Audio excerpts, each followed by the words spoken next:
Aramco Powered by How studio. My name is Rachel Drummond and I'm hosting the studio this week. We've got some fantastic guests for you from the LET stars, and we're going to talk about how they hit great shots, how they've been successful, but most importantly, how you can get great at home. Hello, Mia Baker. Hello, Rachel Drummond. Thank you so much for joining us in the Aramco Powered by How studio. You're our first guest. Thanks for having me. It's a pleasure to be here. Welcome. And I'm so impressed by your golf. Mia started golf in 2020, and we're going to take a look at your swings in a second. But how was it getting into the golfing journey? Hard. Golf is incredibly hard. But I do think about it a lot. What people don't realise is how much I think about golf, how much I practice like swings and not just my own swing, analysing swings. And it takes a lot of time to be good, but little and often and practicing with purpose would probably be my 2 tips that I would say. She's throwing them out early. And something else that is extremely impressive, you were a champ amateur here and you won the team series, the Aramco Team Series. How was that experience? Wild. Like, to be honest, I've been playing golf for 2 years. My only 2 tournaments I've ever played are on the Ladies European Tour, and I have now a 50% success rate. And you got to get the champagne sprayed on you. And I'm a neat fucker, it's a bit like... I said to Mia the other night, I was like, did they give you like a tip? Did they take you for dinner? They didn't. I wouldn't matter. Cheeky little 100 quid, take yourself out. But no, we didn't get that. Glory. I'll have a word with Nicole Garcia. So we're going to look at your swings now. So we've got one from when you started in 2020 to one more recent. So I'm going to play them through. This cringes me out a bit. Why does it cringe? You know when you just look back at your old swings and you're like, what? Okay, so what were you thinking about in that first swing? Clearly not a lot. Wait, let's go back. There's one thing you need to know, Mia. She dedicates herself and looks for perfection. So this swing, I think, was obviously when I first started, I'd been looking at other people's swings. And the thing I was looking at most when I started was this top position. Not that I knew that I was meant to be doing that, but it felt like that was what I should focus on. Whereas now I would say one of the most underrated parts of a swing that you should think about is the takeaway. And I was trying to get to that position, but I completely wasn't thinking about my takeaway and my probably weight transfer. So very athletic posture. I'm going to get to that because it's probably more athletic in this, which is extremely important for anyone that's starting. But something that is really good, a bit DJ-esque here, is this club face. Now this club face points to the sky, which tells us that it's very shut, but it's a powerful position to be in. And then as you move through the ball, it gets a little bit steep, but it's a match-up for a left to right shot. Now, if we move to the most recent swing, you now have a draw. You're like, do I? Again, athletic posture, standing a bit better, your body can move a bit more efficiently. And I think what is great is how you said you just looked at other players' swings, because you can learn a lot. Now, at the top, very similar position, but the bit that makes the difference is how you move through the ball. So how did you achieve this shallow position that is the buzzword and everyone's speaking about, getting that club working outside the golf ball on the way down to hit a draw? How did you move from a more over-the-top move to this now where you've got the club face sitting inside your hands? So I had a coach, and he was based in Malaysia, so my whole swing has been curated online. So it's just been through videos. And one thing he taught me was with my wrist to practice this movement, which looks so, I don't know, normal, doesn't it? But that is the move where you feel like you're looping, and it's just the loop. So I practice all the time, 5 minutes a day, just like looping my hands on my calls, just doing a little loop. But it helps so much when you get hit and you just feel like you're doing that. Helps get your elbow through in front of your body, and then that can help you swing through in your swing. This is absolute gold dust for someone that has been playing 2 or 3 years.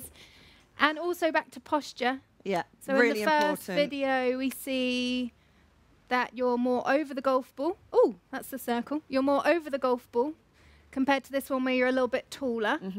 Was that something that you actively changed? Yeah, I think setup is also really important. And when you start, you don't even know how to set up, and you need someone to help tell you what you need to be doing. And I think, isn't it for driver, you're standing up a little bit more upright, whereas for your irons, you probably want to be a little bit more angled down. Yeah, it's naturally a little bit longer, so yeah, you will naturally stand a little bit taller.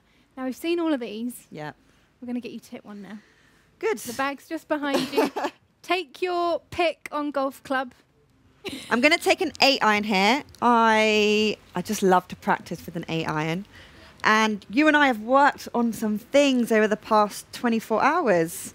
We have. We've actually been in the office doing some swing rehearsals. Dry drills. Do you want to talk through them? Or shall I mean, I can talk through them if you want. Yeah, you're the go for coach, it. right? You talk through and I'll reinforce. All right. Setup. Yeah. Really easy, quick fix. Naturally, I set up a bit more angled that way. I want to be more square.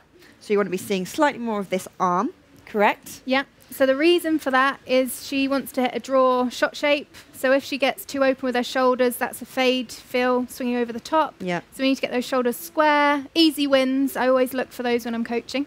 Yeah, and you can put that in place without even thinking about anything in your swing. So they're really good. Second thing is I'm very bendy. And I'm trying to be less bendy, so keeping my body and my arms connected at the top of my backswing here. So instead of over-rotating, keeping it here at this level. And then that shallowing of the club down so we can get that nice draw feeling of that elbow coming in here. And then just hitting. Sounds very complicated, doesn't it? But I promise you it's not. No, not at all. Honestly, you have all those words and then you think about literally 3 things. Shoulder, that's 1. Not too long, basically just here, and then elbow. That's it. Perfect. Easy, really. Let's see you stripe one. All right. First shot of the day. Get that in. All right, let's try our best. Really good. Now with Mia, I sometimes have to say she shows me swings of Anne Van Dam and she says, Rachel, make me look like this. And I have to tell her that it has to be efficient. It's not about how it looks. So, you know, we're doing a little bit as athletic as you want it, but it has to be functional. Let's see you hit one more. But hers looks great. Also, I am aware that I've been playing for 3 years and she's probably been playing for a lot more years. But I think that's the thing that's so impressive, though. You've been playing 3 years, and if you put you on the range next to any of the girls on tour. Yeah, but I want to be like them. So I'm going to literally do my best to be like them. All right, let's try again. Let's try and get a nice draw on this.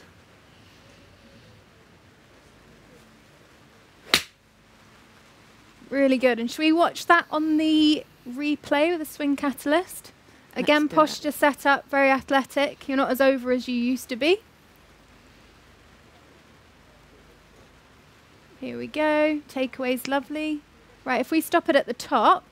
She overswinging a little bit. It's fine. It's remember function over beauty. Right. Beauty is important. I love an aesthetic swing.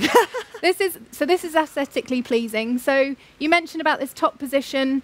The lead wrist matches the club face. That tells me it's square. That's a good place to be. A lot of people are often in extension in their lead wrist, which opens the club face and means that there's a lot of compensations. As we see the swing come down, it's shallowing a lot better there. If we were to stop it just a few frames before. Me, you're doing it now. You're off. It's a little bit steep here. Yeah, a little it's bit maybe steep. just inside the ball line. So when you're checking at home, I mean, we want the club shallowing, so we want the pitch of the shaft just outside the ball line. If we want to hit a lovely draw, which Mia does. The thing is I will film myself, I'll watch it back, and I'll be like, right, I know how to fix it. And then I'll keep practicing and practicing, making sure that it's doing the moves I want. So I'm always practicing with intention as opposed to like just hitting loads of balls on the range for no reason. I think that's an unbelievable tip. I've got a good question, though. How do you find transferring aesthetic on the range to actually going out and playing where you don't have a camera and you can't analyse? How do you find that transition? Firstly, I do always have a camera out there. Yeah, true, That actually. doesn't stop. But what I've actually learned is when I go out and play golf, I just play with the swing I've got. When I'm on the range, I can practice, tweak, do whatever, but only if it's like during a practice session. So if I was going to go play, I'd hit a few balls on the range, I accept my swing for the day, and then I play with that swing, and that's been the biggest change in mentality for me. And in your routine, do you still do the rehearsals with intent of what you're trying to feel in your swing?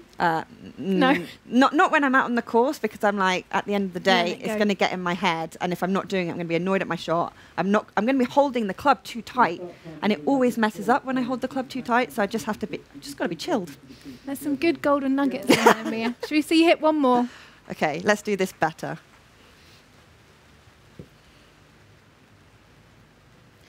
All right, nice and square up here, this, and then get it round. Okay. These aren't my clubs, by the way. What is my goal? 150. Yeah, let's go at the 150. Little baby draw.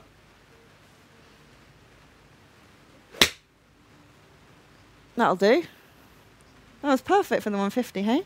It's on target. Yeah. Mia, it's so impressive. Like, for playing for 3 years, it's ridiculous. Now, people at home will want to know, we always finish with a how. So what tip do you give to people how to get better? I think it depends on where you are on your golf journey. I think for someone who's just starting, the small swings, practicing small swings, short, is so beneficial because personally I feel like there's less space for you to go wrong. And when you get that nice contact on the ball, it gives you so much confidence and you can take that through as you start building your swing. If you don't have that, you're going to be so frustrated, you're going to want to go home and you're not going to want to play anymore. So I think you need a level of that. And then, as I've said before, takeaway, massively underrated. If you can nail that, it's going to put you in really good positions when you start playing. Great, great tip. Do you also change tempo, slow it down? Or just shorter? No. Just shorter? Yeah. Shorter, get that right, and then build yourself up. I think I'm a bit, I have a bit of natural tempo anyway. I just stick with that. But I do think it benefits some people to slow it down a bit. Mia, you've been a champ here at the Aramco Team Series. I think you're going to be on the range next to these LET girls in the next few years. Yeah, I mean, not today. Yeah, not when it's raining, but thank you so much for joining us. I think Thanks you're for incredible. having me. And keep going. Thanks, Rachel.